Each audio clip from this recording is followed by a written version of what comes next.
a startup's guide to success. So, we have Mr. Naresh, Shravan, and Sushma from the team, and the speakers for today will be Shravan Manchkanti RAC, who is the Director QA and RA, ISO 13485-2016 lead auditor, and qualified to conduct CDSCO audits. So, Shravan is a biomedical engineer with more than 15 years of experience in medical device R&D manufacturing, quality, regulatory, and clinical development process. Having worked in the different job settings, manufacturing, consulting, and startup, gave him a comprehensive knowledge on end-to-end processes involved in medical device lifecycle. Majority of his career is spent in medical device quality and regulatory affairs, providing regulatory solutions to global clients. He is a certified ISO 13485 2016 lead auditor and is qualified to conduct CDSCO audits and is empaneled with the NABCB accredited notified body. Shravan has experience of 65 plus mandates auditing different medical device companies. Thank you, Shravan. I think your experience will definitely help the startups in the cohort during the session as well as when they are interacting with you. So again, we have another speaker, Sushma Edunori, who is the Senior Manager, India Regulatory Affairs with us. Sushma Edunori is a distinguished expert in the intersection of technology and healthcare, boasting more than a decade of experience in the industry. With a bachelor degree in engineering and a passion for healthcare innovation, Sushma specializes in medical device regulatory affairs, ensuring the safety, efficacy, and quality of medical technologies. Throughout her career, Sushma has held pivotal roles in various consulting companies for medical devices, providing regulatory support and strategies for product launches in India. Committed to advancing healthcare innovation, she actively participates in industry forums, sharing her insights on regulatory best practices and emerging trends. Thank you, Sushma. And again, I would like to thank Naresh ji as well as Sushmita Sundar from Rich team, who will be a bit moderating the interactive session when the Q&A comes in. So over to you, Shravan, and I would request the startups to turn on your videos whenever the speaker is speaking and when the delivery of the session is happening and interaction is happening, so that it can be more effective and on a one-to-one basis. So over to you, Shravan. Thank you so much. Hi everyone, very good afternoon. I guess my voice is audible right now? Yes, yes. Okay. Thank you very much to the Rich team for facilitating this session, which helps us to interact with startups in doing our bit to help them in their cause to reach the market. So today's session is mostly to understand Indian medical device market and what it takes to get the regulatory approvals. It's not just the manufacturing lens, but what is the homework that you should do to attain the manufacturing lens, ultimately reach the market. So we would like to keep it more interactive. So keep questioning us. Maybe we can just run through our slides, maybe initial 15 to 30 minutes.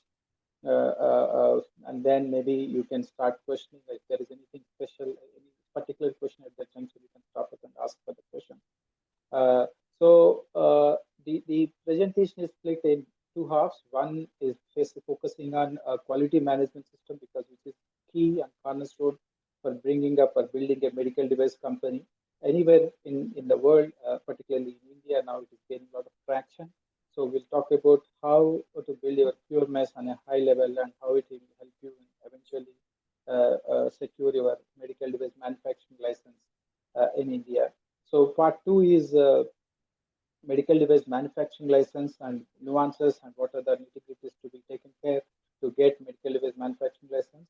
That would be covered by my colleague Sushma, along with what she would also touch upon few common regulatory challenges, particularly pertaining to Indian market, and a case study which can run you through the whole process.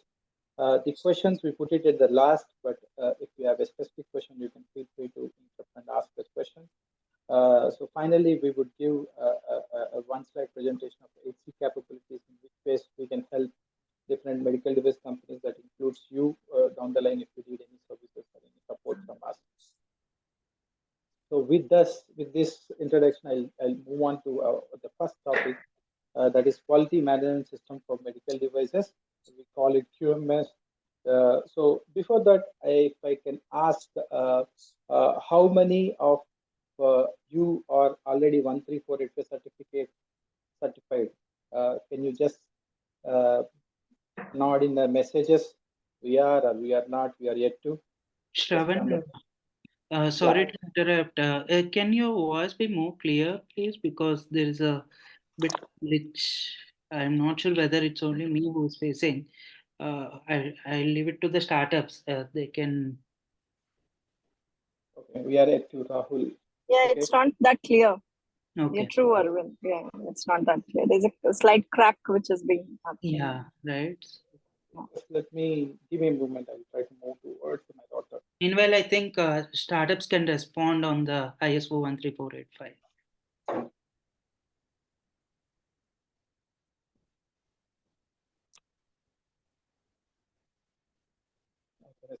Signals are off.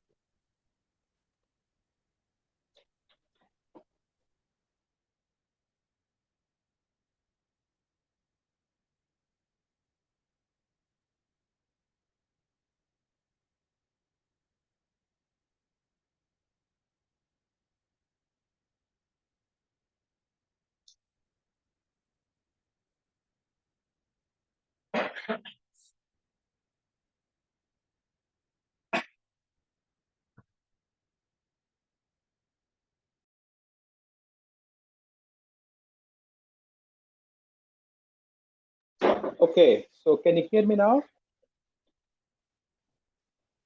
Hello? Yes, yes, yes. Please go ahead. Okay. Yeah. Steven, Okay. speak little bit louder. I think that will cover up. Yeah, that's why specifically wore my headphones. But it is Wireless okay. headphones, so some is going in wireless. Yeah. So hope my voice is audible now. Can I continue? Yeah, please go ahead. We will. Yes. Yeah. So I have got couple of answers. One that uh, uh, somebody is yet to do, yet to go for it.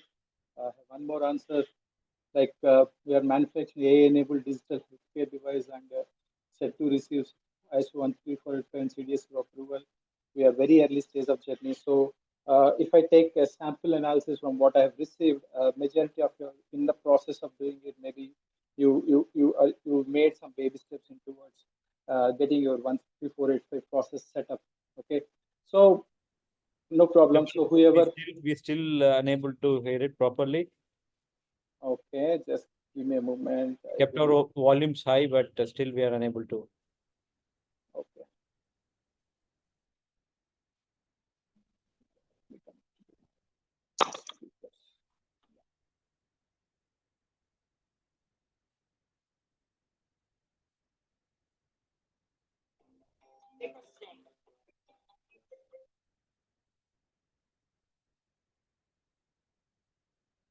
You would like to try without earphones, headphones, maybe directly talking instead of headphones.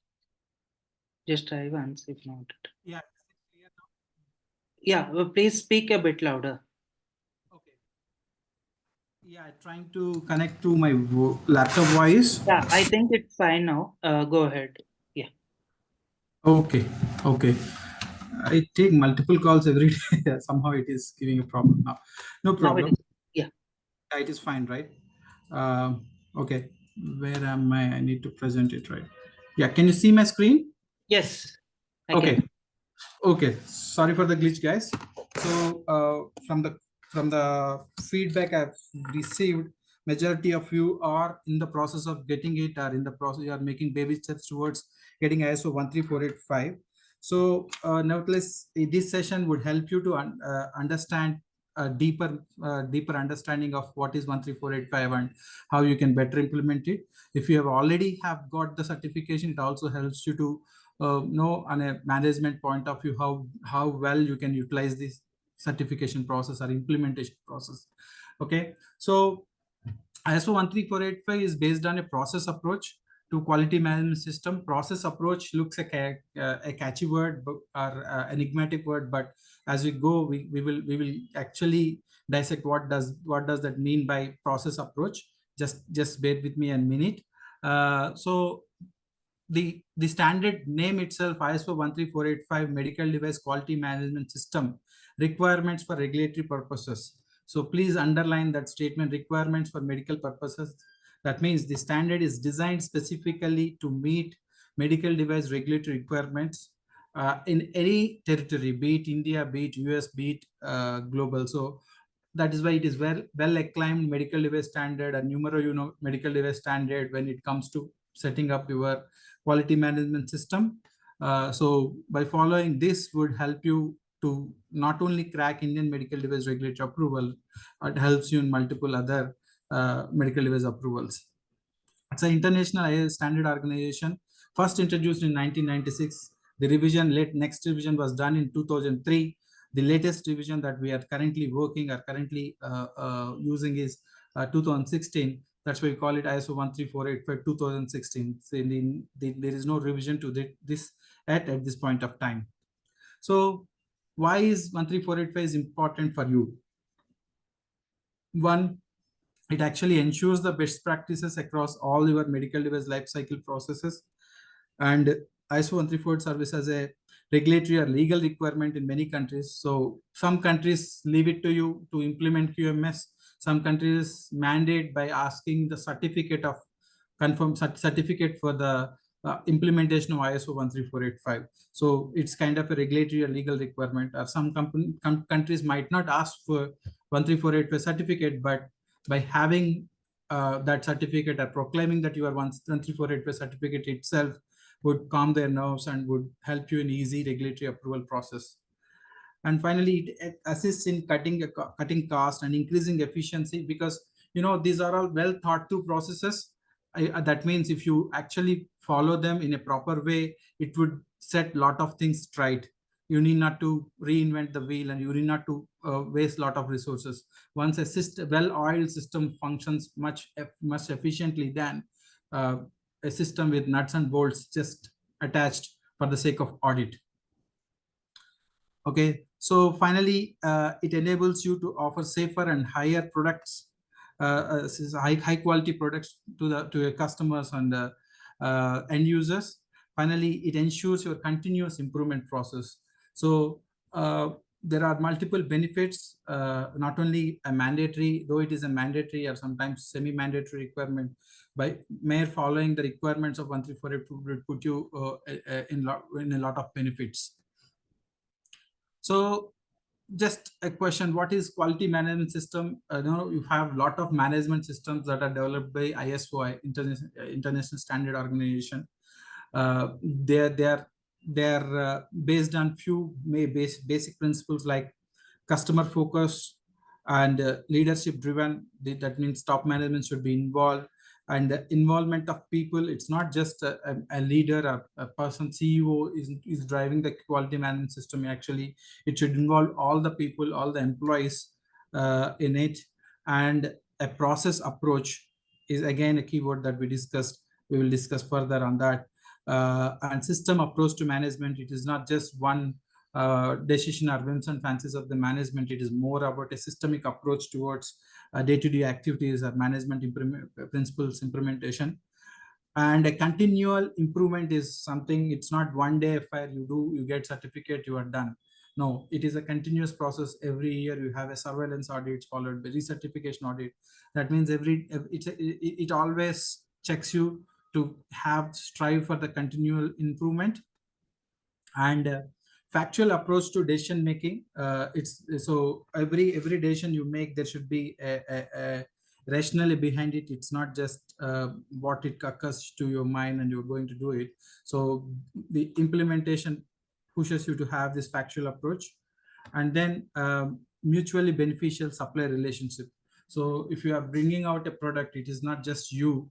There are multiple suppliers that are helping you out, and you should make sure they are also compliant to the extent that is needed.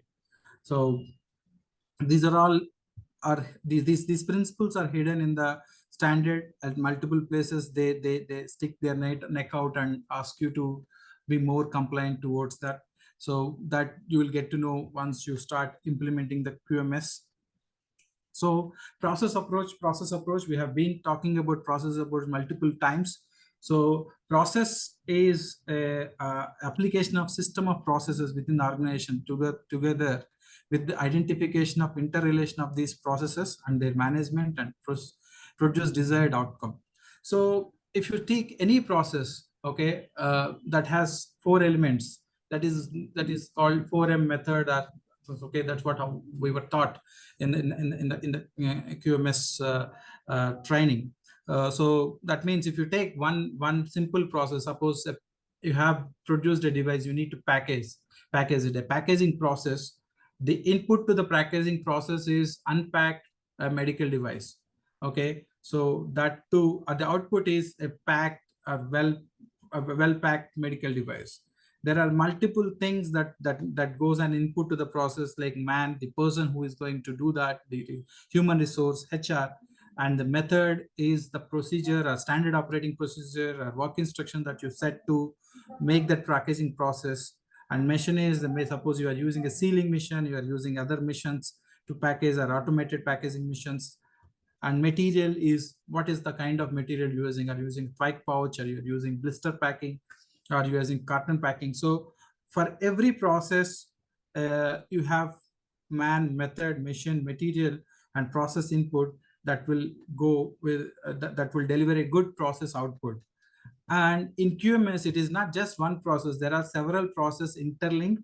One process input would be output another process. That process output is input to another process.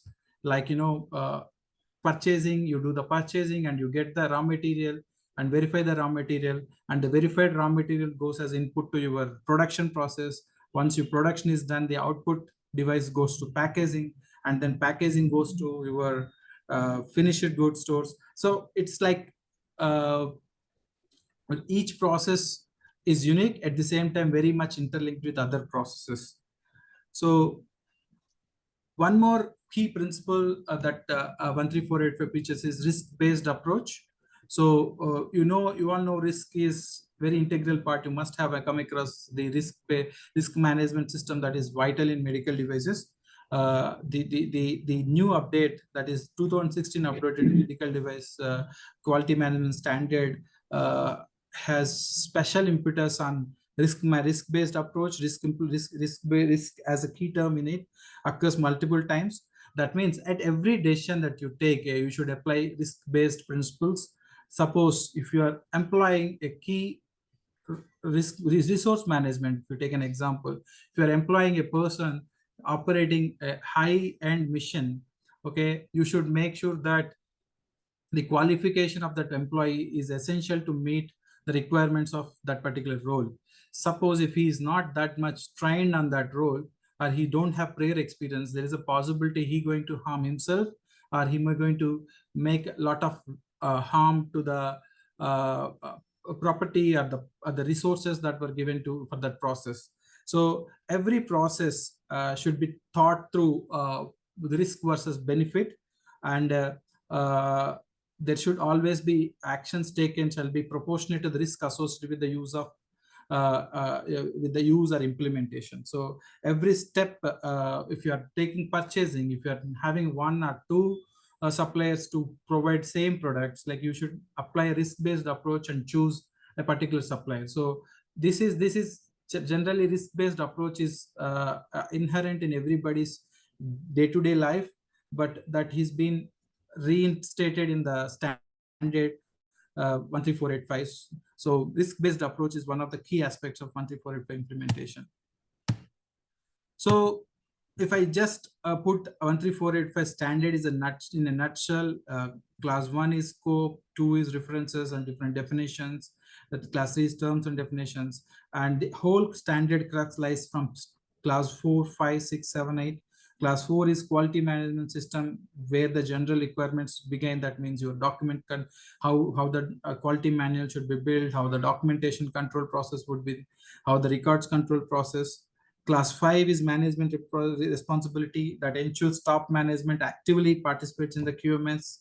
And section 6 is resource management, ensures that top management manages the resources, and it provides sufficient and efficient resources that is needed to run your day-to-day affairs. That includes infrastructure, and that includes human resources. And section 7 is the product realization. Here it talks about product development as well as actual production process, how the company realizes the product, how the product comes to life, and how it would be delivered to your end customer. And finally, measurement, analysis, and improvement. It is kind of a feedback mechanism. It helps you, it talks about how to improve your product, how you are going to take feedbacks and complaint handling, and how do you conduct internal audits to make sure that you are running an efficient quality management system. So these are the 8 clauses of 13485. And if you see this diagram, this diagram well puts entire requirements into one in a nutshell. So you get requirements and from the regulatory authorities or customers, because you produce so and so product because a customer need is there.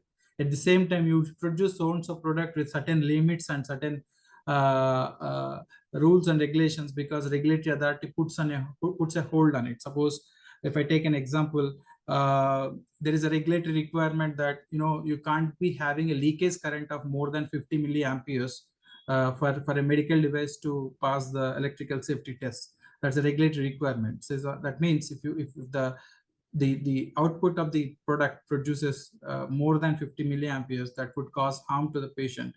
So you should make sure in your design inherently that you should not go beyond that in your design. So this is a kind of regulatory requirement inherently put up by the regulations or standards.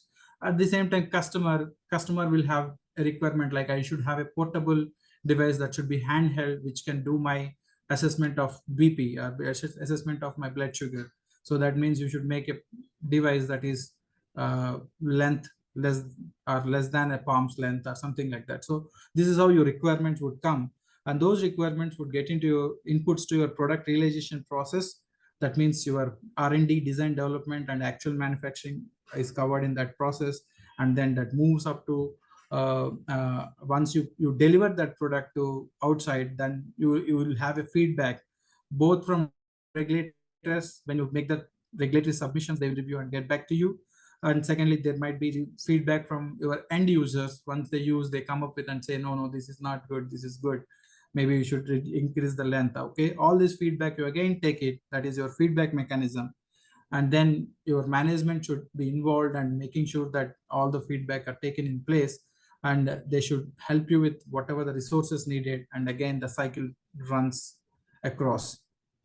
So I know it's too much to consume in this meeting, in a short meeting, but there is a dedicated session can be allotted to actually explain this in more detail.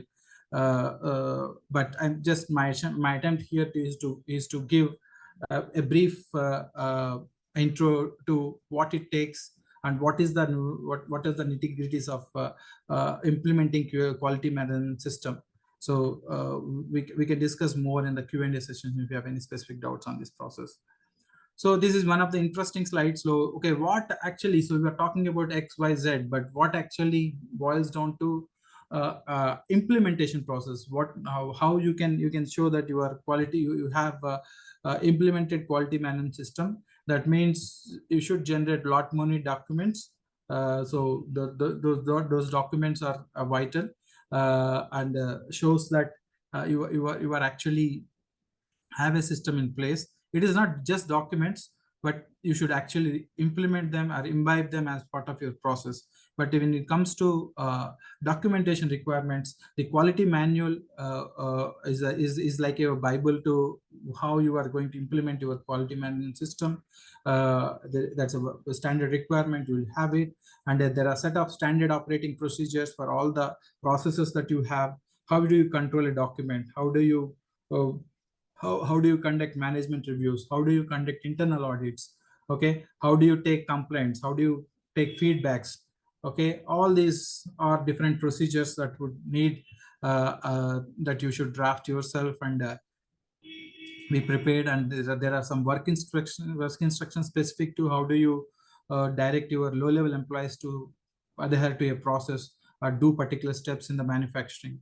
And finally, records in the implementation process, you develop several records as an evidence of activity being done. So all those records and work instructions, procedures, quality manual would all culminate into a good quality management system. You should take all the requirements of 13485 to make these documents. And there are some exclusions. That means, 13485, all 8 clauses are there. You need not to do, or you might not be qualified for all 8 clauses to be applicable to you. Say suppose there are a couple of clauses that are talking about implantable medical devices. If you are not dealing with implantable medical devices, you don't need to worry about those standards. You can claim non-applicability for those clauses. Say suppose if you are not dealing with sterile medical devices, quite a lot of standard clauses can be omitted for your case. So you should take all the requirements and you should choose what are the exclusions for you, or exclusions or non-applicabilities for you. And ultimately, you should apply those as inputs to developing your quality management system documents. And then you will actually have a QMS to be implemented. Once you kind of run that cycle, and you would invite a notified body to come and audit, and they will review it thoroughly and then give you the ISO 13485 certificate. In a nutshell, this is the process of QMS implementation and documentation. So, and in this couple of interesting and most important, and it comes to medical device, is design development process. Of course, production is also important thing. Since you are in early stage, this design development process is something you must be doing, or you have already done. But when you are doing itself, if you have proper documentation associated with that is already developed, it would help you in what would be the coming next, that is actual regulatory submissions. I'll tell you how that can be done. Okay, this is a simple waterfall diagram, okay, that everybody can refer to as medical device design development process. It all starts with the user needs and regulatory requirements. I explained how user needs can turn into your requirements, and how regulatory requirements would turn into your requirements. You take them and you start design development planning, and then you do some iterative design development process, and finally you will have a design in you'll actually take design inputs and do iterative design development process, and you will get design outputs. Design outputs are nothing but your final product with all technical specifications. So, and then you transfer the device for the production, and you have actual device out. Okay, so there are a couple of terms that we always hear: verification and validation. When you actually test your design outputs with the design inputs, that is called verification. And when you actually test your ultimate final device with user requirements, that is called validation. So once you have verification validation done and you have regulatory approval received, then you start commercializing, and that is when you will have post-design control activities, that is post-market surveillance. That includes market complaints, any hazards, that new risks that you've identified in your product, and any deviations. Okay, all those things, and again you plow back to your design inputs, and this cycle goes on. And again, as I told you, this is also one of the complex subjects. Design control implementation and having design development documentation is very vital. So so you should carefully give attention, and since you are in early stage of your development, make sure you have all these paperwork is done along with your actual design development process. So I have a couple of, I got to know that there are quite a few software as a medical device companies that are also part of this group. So I just wanted to touch upon how this design development process can be extrapolated to software development process, which is very important. So as 8C, we are proud to say that we are associated with a handful of software as a medical device companies in helping them at various occasions, including implementing end-to-end quality management system, or getting manufacturing license, import license, or helping them to get even USFDS approved 510K clearance So we helped multiple companies at multiple junctures. So if I just put entire design development process for physical medical device to extrapolate that to software as a medical device. Okay, so the background diagram, whatever you're seeing except these yellow dots, is actually a diagram that is provided by IEC 62304 standard, that is medical device development process. Okay, so generally for any medical device software or any software, you start with software development plan, and you take software requirements, and then you draw up your software architecture design, and then you do to details design. Once you have detailed design, you have unit implementation and verification and integration testing, and then finally you do the system testing, and you have software release mechanism. So if you extrapolate that to actually what I told you in waterfall diagram, so you will have design development planning that is parallel to what is your software development planning, and design inputs are nothing but software requirements, and design outputs is your actual detailed design, and software architecture is as part of your detailed design. And finally, this verification is nothing but your unit testing and integration testings, and the validation could be your total system testing and UI UX testings, human factors testings, all would go under the bucket of validation. And finally, once you have a patch or a software branch that can be released, that goes into release, you generate software release nodes, that we call it design transfer here.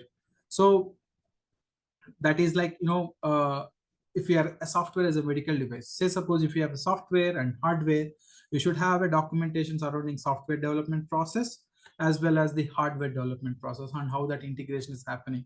The integration would be system, the external system and software, how that integrates. Also something that we should test as part of our verification and validation. So this is all good. How this would help you by implementing quality management system, by implementing risk management system, by implementing software as a medical IEC 62304 software development lifecycle, how you can culminate all your efforts to getting your manufacturing license. Any medical device manufacturing, any medical device startup or any medical device company would end up creating these documents. You must have heard these documents: DHR, DHF, DMR. So they look like a rhyming words, but they are a lot different. So just another question: how many of you are confidently know what these three are?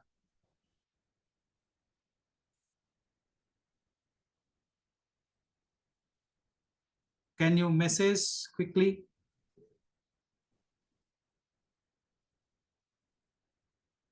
You can say like, we know very well, we know moderately well, or we don't know. Okay. I see Muhammad Mustafa saying, I don't know.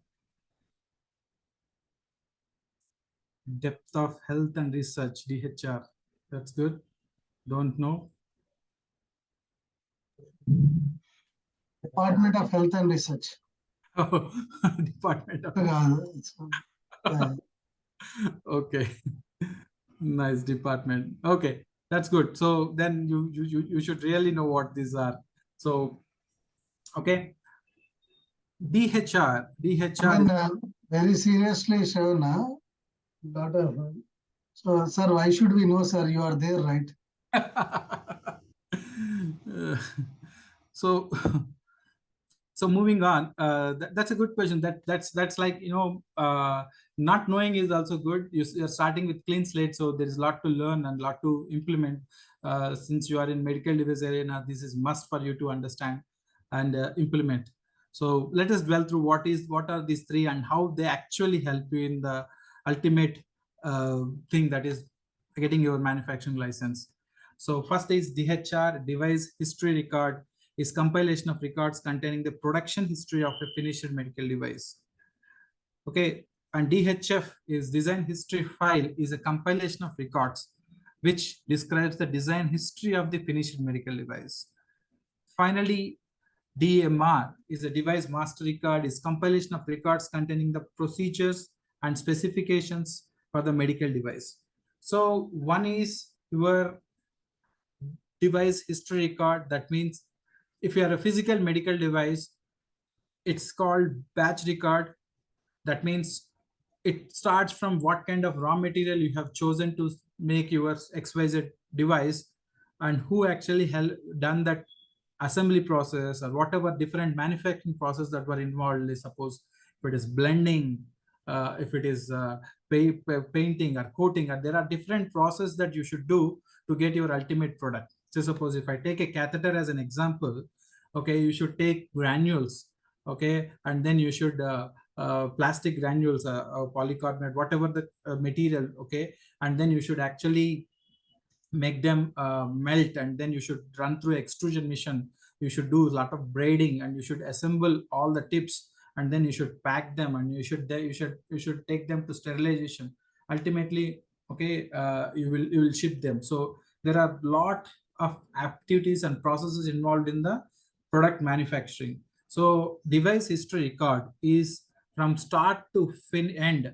What are the different processes are involved for each batch? That means you make products per batches. I make 100,000 catheters in one batch. So all these 1,000 catheters, what was the material used, on which date you started actual extrusion process, on which date you started the braiding process, on which date you actually have started the assembling process, and then on which date you, or who actually, it's not just date, who, and who has done that. So entire record of your production, okay, you can extrapolate to whatever the device that you are making. Even if it is software, you'll have some things that is specifically related to software. We can discuss further when we for the software requirements. But you can, if you take a physical medical device, there are a lot many activities involved when you are actually manufacturing. All those should go in a record. You should always have forward and backward traceability. By finding particular product out of market, you should be able to tell on which day it was done and who was the operator who it was done. So that kind of traceability established by you by generating device history record, also we call it as batch record. So DHF is device history file, is very important. That's what I was emphasizing. Whatever you are currently doing, the design development process, the output of design development process is called design history file. It should have all your data about your design. Okay, it's like your source file for your design. It includes all your user requirements with which you have started, what are the design inputs you have taken, what kind of risk assessments you have done, and what are the hazards that you have identified for your device, and what are the design outputs you generated, verification, validation, testings that you have done. If you have done biocompatibility testing, if you have done sterility testing, everything goes into this design history file. Okay, so this is kind of your blue book for your design. So finally, DMR is nothing but a medical device file. We call it section 4.2.3 in the standard. It is like, you know, everything that is needed for your medical device to be produced or to be made. It's kind of a recipe book. Okay, in addition to DHF, maybe sometimes you can call it DHF is also part of a subset of DMR, but DMR would have all the work instructions. Okay, when the design is done, the design transfer is done to the production floor, it includes all the work instructions, who should do what, at what temperature, what kind of environment it should have. If it need to be done in a clean room, what kind of clean room settings we should have. It has to be done, and a particular process should be employed. What are the process validations we have done, and what are the process parameters? Suppose if sealing is to be done, what is the sealing temperature, and what is the conveyor belt speed should be considered when actually doing the packaging. It's like A to Z of entire design device manufacturing activity is part of your device master record, and it is called a recipe book or a medical device file, precisely as a standard requirement. So once you have all these ingredients, your outputs of your design development DMR and the outputs of your DHF would go as part of your device, your technical file that you're going to submit to the regulatory authorities. So which my colleague Sushma would be covering, what it takes to create this design history file, what it takes to create this plant master file, which is needed, or which are essential to get medical device manufacturing license down the line. So one more thing before, okay, these are like rows. We like picked whatever the important or key things that you should know to get an idea of what it takes to get 13485 certificate and subsequent manufacturing license. So once you take 13485 certification, you should approach a notified body, that is a third party body, which would actually come to your site and do an audit. That notified body should be accredited to National Board of Standard, NABCB, so certification body. So they will come to your site, and there are quite a few of them in Indian market. So you can approach one of them. They will come and they'll do the audit, initial audit, and they will give a certificate. That is initial certificate, we call it. So upon that, every year they'll have surveillance audit. That means if, next year you'll have a surveillance audit 1, next year surveillance 2. The third year you will have recertification audit. That means every year you will have an audit by an external body, checking all the things that I told you, which would be a little more detailed, but what I just put you in a nutshell and a high level. So this is a continuous process. You should strive to get over it and start implementing in a way that this becomes your muscle memory, that whenever a process you are starting, you will do a particular documented process approach that you have put in place, so that it becomes your part and parcel as you grow.